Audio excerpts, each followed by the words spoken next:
Hey everybody, welcome back. This is game 2 of Undisputed versus Starmaster. I'm your host, Budget Callous, and let's get into this match. As we can see, we're starting off with the T-Tar Zapdos, one of the most common pairings that you'll see another 40-50 times in this tournament.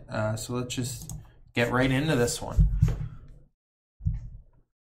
Undisputed goes right into the Metagross. Not a CBTAR lead, which is what I've found to be the most common lead. T-Tar early this. I may be just basing that completely based off what I've personally narrated so far, since there was a lot of CBTAR in the Astamatitos match. Protect Metagross, obviously got to point that out early. That's interesting. This game, I don't know if you remember the last game, but this game we get a very straightforward Magneton Skarmory situation where Magneton just comes in and actually gets the kill on the Skarmory. Magneton tosses the Toxic up before going down to the Fire Blast. Just want to get that long-term chip damage on the Tyranitar. An early Suicune versus Suicune matchup. Not as common so far this tournament as the melodic fights, which have often been very, very long affairs, sometimes starting as early as turn 1. But here we have the Coon versus Coon. I'm expecting one of them to have Roar, or else it wouldn't have come out in the first place. That's Starmaster that brings the Roar. Maybe Undisputed still has Roar, but didn't even bother going for it, knowing that his was slower. That's a possibility. Looks like he brought everybody's favorite combo, the Curslax and Calm Mind Suicune. Gengar is the Wisp variant. Eats a Shadow Ball for 50 after the Wisp, a little short of 50. And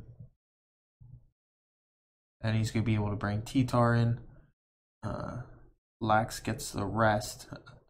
I guess Starmaster just starts crunching here probably, but that Toxic from the Magneton is going to put in work. That barely puts a dent in the Snorlax, so Undisputed is just going to stay in, hope he doesn't get a special drop from the crunch, while Starmaster just eats toxic damage.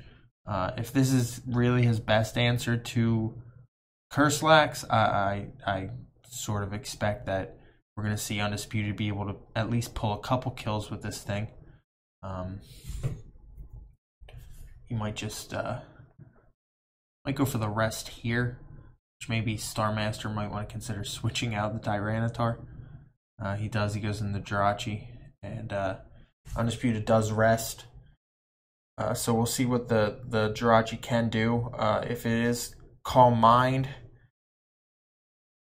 that's interesting. It kind of defeats the entire purpose of that. Just gives the Snorlax an extra turn of rest. I guess he's going to go for the Roar here. But now Lax is going to come in with no sleep on the clock. So it was a bit of an interesting decision to go Jirachi there instead of right into the Suicune, unless he wasn't expecting the rest. But I thought the rest was pretty clear there. That Surf chunks Zapdos, so that's a strong Suicune.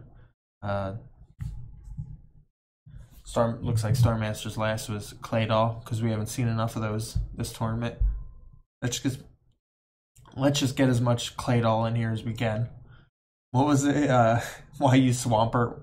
I saw someone say this in the chat. It was why use Swampert when you can use 2 Pokemon that equal the same thing, which is Claydol plus, in this case, Suicune. Obviously, that's not a bulky variant, though. He technically has no bulky water, so with that Skarmory down, he's probably feeling pretty good that Undisputed doesn't really have any just extremely hard-hitting physical threats like that not being Choice Band or or having, you know, some sort of DDer in the back. I mean, obviously, unless he does have a DDer in the back, which would obviously not be good from this stage. Let's do a percentage check. I mean, he's fine for now, but it's gonna eventually become a little brutal.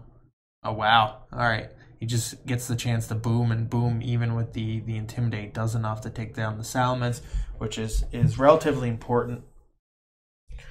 Because that Salamence definitely would have been a big issue going forward. But now he's going to be able to get some curses off, and then we'll see what this Jirachi is sitting on. Wish Toxic, Fire Punch nonsense, Body Slam. He's going to be able to wish the Tyranitar back up to near full. Well, more like 70-something, 84 after the Toxic. But he's in the same spot he was before. Oh, and it's the Curse Arrest, Shadow Ball, EQ Snorlax, no stab, which works perfectly fine in this exact matchup. And as Starmaster says, oh, him. I guess it was probably a little obvious because you would expect, you know, maybe some bodies. No, you wouldn't. There's no chance to really throw out a Body Slam. Either way, it's a great matchup for this exact Pokemon, especially with the Skarmory going down to the Magneton so early. Starmaster can't really do much except just keep roaring it out with the Suicune on the rest turns, but that's obviously not going to win in the long term, and unless that Gengar gets a chance to boom on it, perhaps. I don't think there's just anything he really can do. That makes things go a lot faster.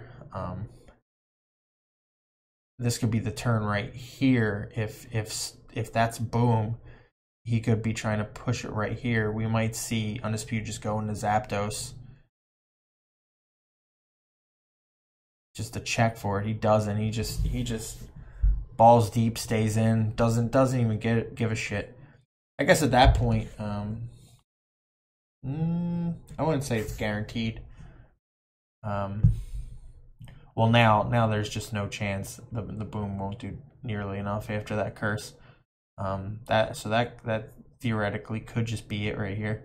He goes for the Wisp, misses, assuming it wasn't boom, or else he would have probably done that. So now Snorlax is just going to clean up with EQ, and that's game 2. It was a very straightforward game. Undisputed had a set that Starmaster couldn't deal with once the Skarmory went down. So solid team choice by Undisputed this game. Gave himself a clear matchup advantage. And we'll be able to take this into game 3 once this Snorlax gets its last punch off. All right, see you guys on the other side.